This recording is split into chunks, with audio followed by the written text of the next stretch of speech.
Chuang Zomuansangan group le Zomuansangan official fans group atangin scooty an pedona jambi an antoni Zomuansangan group atangin an aro local sala Zomuansangan official fans group atangin an ayo pakhat local box sala bukan sinal zam lo le tangkol dikenal san damaten an antoni Soy masak tu, mana na bukan sila jam lo zok akan dia video call lagi ka, tak zok soy bukan sila jam lo tak soy ni jadi Facebook pani apa tele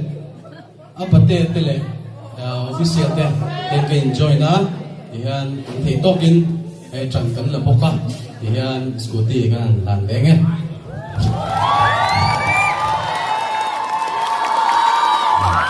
ข้างในเพิ่มมาเพิ่ม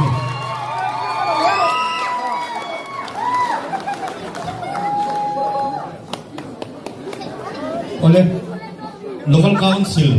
council tangin hilpe đâu làm nè to nó đi